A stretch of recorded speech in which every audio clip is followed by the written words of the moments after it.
আজকে আমি বলবো তোমাদের ইন্ডিয়ার বর্তমান অবস্থা আর কি, ইন্ডিয়ান কারেন্ট সিচুয়েশন। তো এখন দেখো এখানে পলিউশন যেটা হচ্ছে বাতাস, না বাতাস শুদ্ধ না, এখানে জল যেটা আছে না এটা শুদ্ধ, ঠিক আছে না। এখানে গরিব থেকে গরিব মানুষ যারা, তাদের বর্তমান আর কি তাদের বাচ্চাকেও তারা প্রাইভেট স্কুলে দিতে চায়, তারাও সরকারি স্কুলে তাদের বাচ্চাকে দিতে চায় না।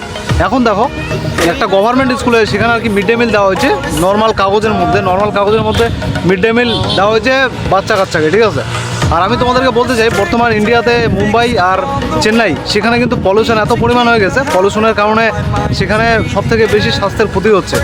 তারপর দেখো আমি তোমাদেরকে বলবো, আর সাধারণ মানুষের ট্যাক্সের টাকায় কিন্তু সরকারের নিজের পকেটে টাকা ঢোকাচ্ছে, কিন্তু সাধারণ মানুষের জন্য কিছুই করা হচ্ছে না। আজকে একটা মানুষ তার নিজের চিকিৎসা করাবে তো তারা কিন্তু প্রাইভেট হসপিটালে তাদের যেতে হয়, নর্মাল হসপিটালে এতটা পরিষেবা দেওয়া হয় না। সেখানে একটা ভালো হেলথ কেয়ার যে পাবে একটা সাধারণ মানুষ, ঠিক আছে, সেখানে কিন্তু সে সাধারণ হেলথ কেয়ার পায় না সাধারণ মানুষ। আর প্রাইভেট হসপিটালে তোমরা জানো আর কি বর্তমান কতটা আর কি মানে নিজের জমি জায়গা বিক্রি করে স্বাস্থ্য সম্বন্ধে আর কি তোমাদের আর কি পরীক্ষা নিরীক্ষা, ঠিক আছে, যা কিছু রোগ বিধি সম্বন্ধিত, তাহলে প্রাইভেট হসপিটালের একটা বিল পেমেন্ট অনেক আছে, যেটা একটা নর্মাল মানুষের পক্ষে পে করা অনেক কঠিন, ঠিক আছে।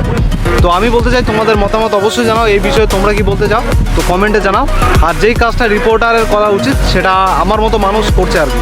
তো চলো দেখা হচ্ছে পরের ব্লগে, ভালো থাকবেন অ্যান্ড সুস্থ থাকবেন। জয় হিন্দ।